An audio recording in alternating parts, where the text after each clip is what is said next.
Cecil, 2:30 game for the Alabama Crimson Tide on Saturday. I know the University of Alabama has gone to great measures at this point to try to facilitate fans as best as it can with the cooling mechanisms on the concourse level when you come into the stadium. But this is pretty much what you got this week, other than, I guess, Auburn and Mississippi State in the league. Well, it probably. I don't know that you could go with Arkansas and A&M this year. Probably couldn't go with South Carolina with the start that they've had. Auburn. The issue is that barring some permission from the other TV partners and the SEC office, you can't go over 5 games on CBS. And, Auburn already had A&M, and they've got Georgia, Florida, LSU, and Alabama left. Yeah. So you're not going to really go for a 6th. You don't want to take – Mississippi State should be a good game. I think it'll be a very good game on Saturday night. But you don't want to give up the possibilities of Georgia, Florida, LSU, Alabama down the road. So it's hedging your bet a little bit there. The one I'm intrigued about now, and we'll go down the not too far. First of all, it's going to be blistering hot on Saturday. It's going to be very uncomfortable. Do everything you need to do if you're going to Bryant-Denny Stadium to stay hydrated, to stay cool. And the days are starting to get just slightly shorter, so maybe your sun angle won't be quite as brutal in the second half as it was for that New Mexico State game. But for the most part, Alabama's home schedule for 2019 is shot. The next time they'll be back home is for Tennessee.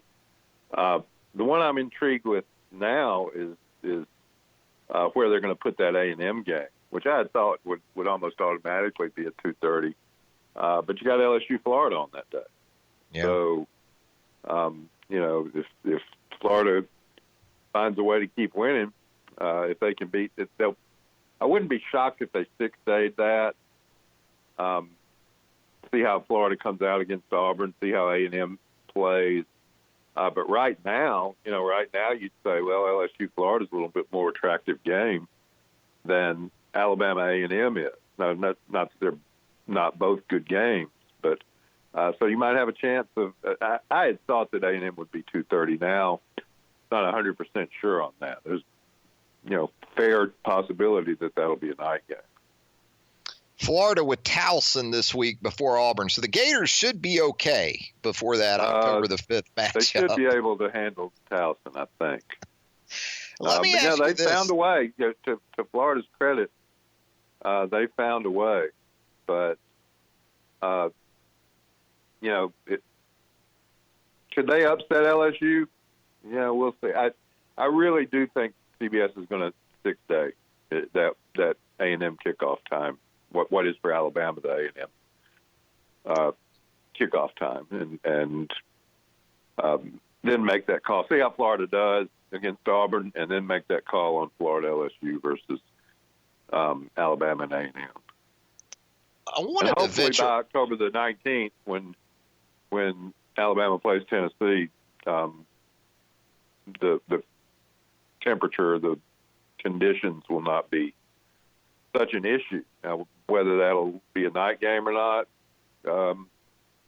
we'll see. It's an interesting play. I wouldn't, if A&M goes tonight, I wouldn't absolutely rule out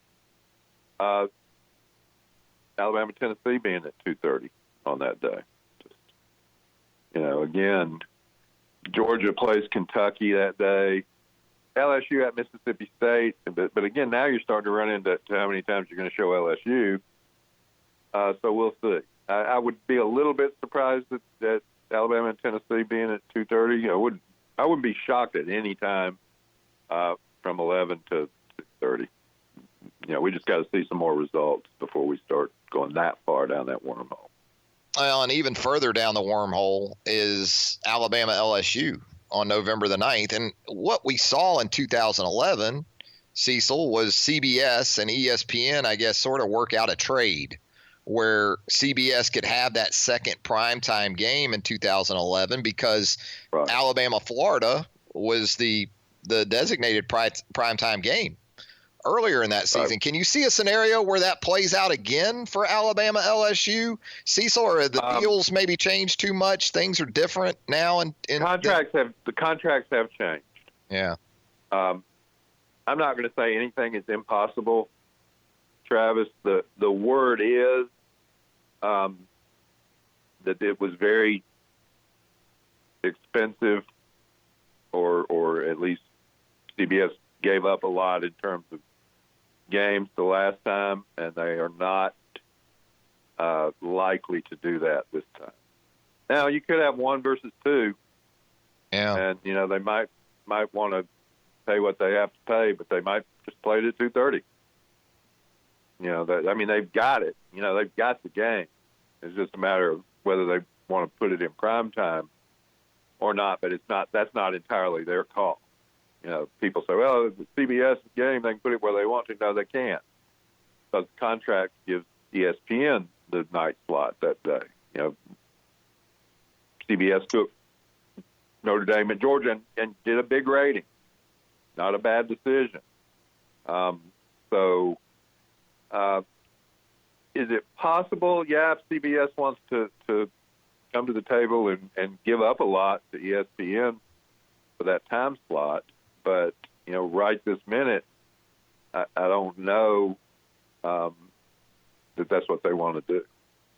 Yeah, in making that move in 2011, in researching it, what I gathered was that CBS gave up some considerations for the following season to ESPN, and that Alabama-LSU game in primetime in 2011 averaged 20 million viewers with an 11.5 share, which was, it was 7 share points higher than what Alabama-Florida drew in primetime earlier in that same season. Now, you make a good point, though, about Georgia and Notre Dame drawing a big number. I'm sure it drew bigger than Alabama-Florida did in 2011.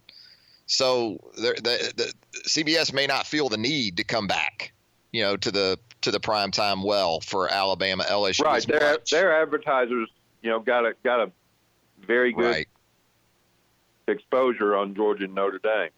Right, and then you start getting into next year. We'll do this next year. Well, CBS has got to look at. They've got an Alabama-LSU game that LSU is going to really want at night next year in Baton Rouge, and you've got an Alabama-Georgia game. Yeah.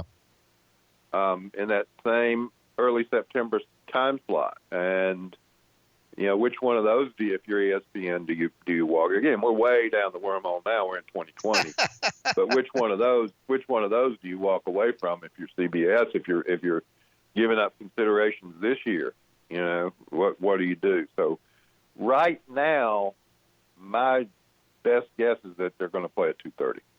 Yeah.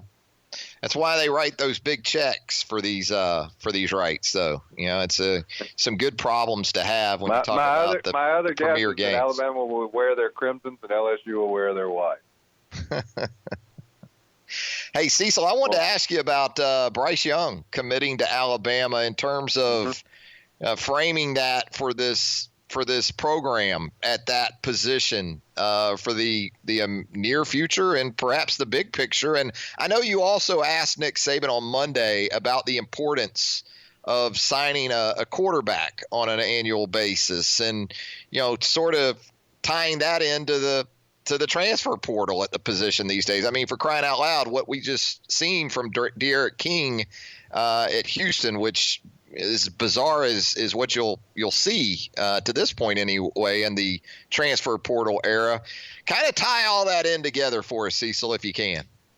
Well, first of all, if you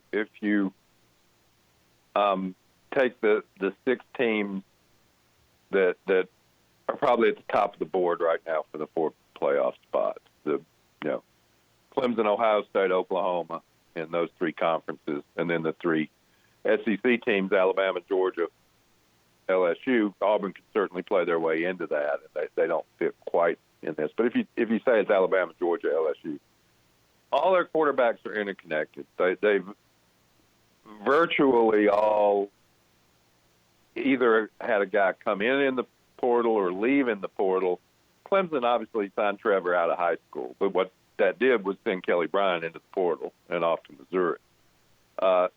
And the rest of them are absolutely interconnected. Justin Fields was at Georgia. Joe Burrow was at Ohio State. Jalen was at Alabama. And they've all transferred somewhere else. So I think that if the NFL could do it, they would do the same thing because there's a limited pool of quarterbacks relative to top teams. So if you've got a chance to sign somebody that can be that kind of quarterback, and I'm not going to put any pressure on Bryce Young other than to say he's got a great highlight reel and plays at a very prestigious program and has been on people's radar for a long time. People make the I mentioned this in my column today.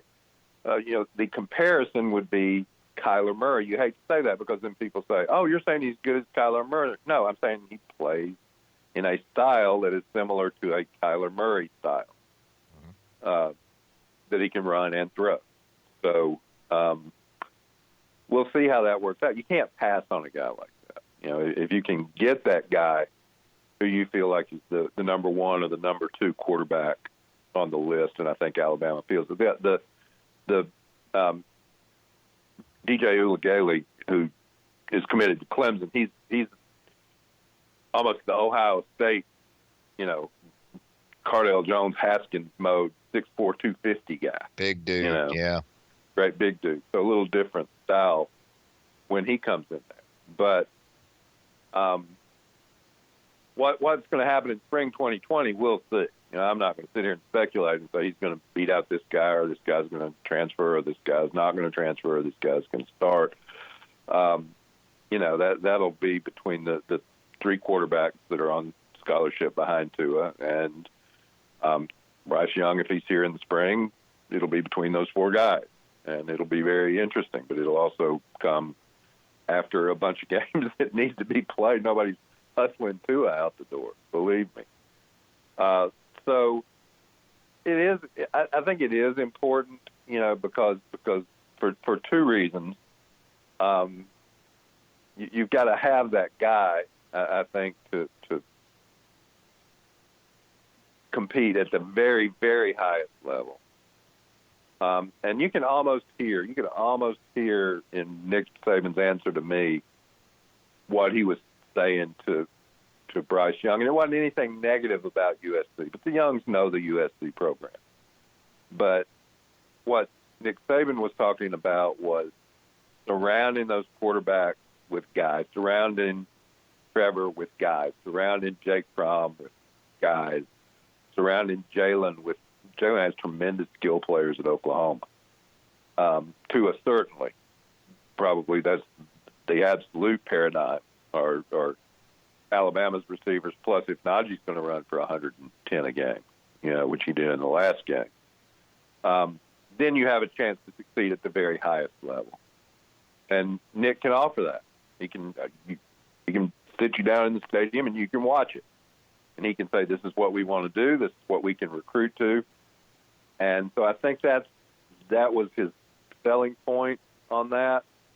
And here's the thing now. They're going to try and recruit the best guy in 2021, whoever that is, too. So it's already have a commitment. Yeah, Drake May, the kid out of North Carolina, already committed. So yeah, so they're going to, it's not like you sign a guy.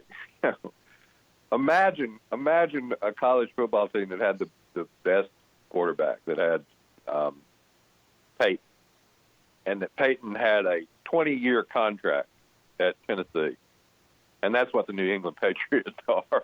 That's crazy. So it's a little different deal. We've seen father time come for a lot of these veteran quarterbacks, it seems like, already this season in the National Football League, Cecil. But whatever Tom Brady's got working for him, he seems to be able to keep the man credit to him bay. because, he keeps himself in unbelievable shape, has the strict and down to the last calorie diet worked out, and they protect him. That's the other thing about New England. Yeah. They don't go out there with a ragtag offensive line and let him get banged around a lot. The rules protect those guys that. better. The rules protect those guys better than they used to, too, right? They do. It's unbelievable every time I see Joe Namath and talk to Joe what a quarterback had to put up with in those days. And with a single bar face mask on, and there virtually was no roughing the passer unless you literally threw him down after the whistle. A plastic helmet on. Yeah. So a lot of careers ended young, and a lot of guys took a beating back in the day. Whether it was Bart, whether it was Joe, whether it was Unitas, because teams tried to get those guys out of there if they could. The quarterback must go down, and the quarterback must go down hard, as the late Al Davis once said. Cecil, you don't see as much of that. As we let you go, got to ask you about Alabama men's basketball. I know you were there yesterday at Coleman Coliseum. Nate Oats, his first team in Tuscaloosa. A couple of takeaways from what you saw yesterday. Obviously, I guess some absences playing a role into things right now. Right. They were Herb Jones wasn't participating in 100%. He did a little bit of conditioning on the side, but they held him out of the scrimmaging work that they did. Galen Smith, before we got there, he had turned an ankle yesterday, so didn't see him. And that's two guys who are going to be in the rotation. We're going to get minutes. So the core of what we saw were Kyra, Patty, Reed. The returning guys, the upper class guys, the way that you want it to be, for the most part. And they looked fine. They looked good. Size is going to be a little bit of an issue, particularly if Galen's not out there for any reason. Rojas, not having Rojas probably takes the body away that would have gotten some minutes. So you're going to have to get something from Javian Davis. I think he's Davis now. I think he's dropped the Fleming. Who looks better, who's lost a lot of weight, redone his body. You're going to have to get a little bit from Hawkins, who's probably the closest thing to an athletic, the prototypical Alabama athletic big guy in there. So you kind of got to count on him for some minutes. And then they're just going to play that spread, play like Nate played at Buffalo, especially if Quinterly gets the waiver. You'll see a lot of 2-point guards. Herb playing the 4, even depending on who you're trying to defend. Maybe Petty playing the 4 a little bit. Maybe Alex at the 5 a little bit.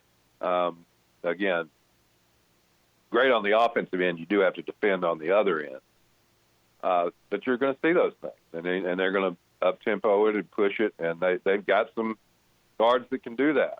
Bolden, who's another guy who was limited yesterday because he had a little shoulder, cleaned some chips up out of his shoulder. Bolden, Kyra, Shackelford is going to play in that role, and if they get Quinterly eligible, they're really going to have ball handlers on the perimeter, and they've got the green light to shoot it. I'll promise you that. No news, good news with Quinterly in regards to the waiver, Cecil, or is it just impossible to figure? I guess you can. You might as well say that, because why be a pessimist about things? Yeah. But there's no way to know. There's just no way to know. I noticed that Iowa State got a transfer eligible. Yes, got a positive ruling, and don't really know. They didn't really make public what his case was, other than saying that Penn State, where he was coming from, had helped out. Well, Villanova's also helped out, been supportive in the waiver. So you can try and read those tea leaves, but,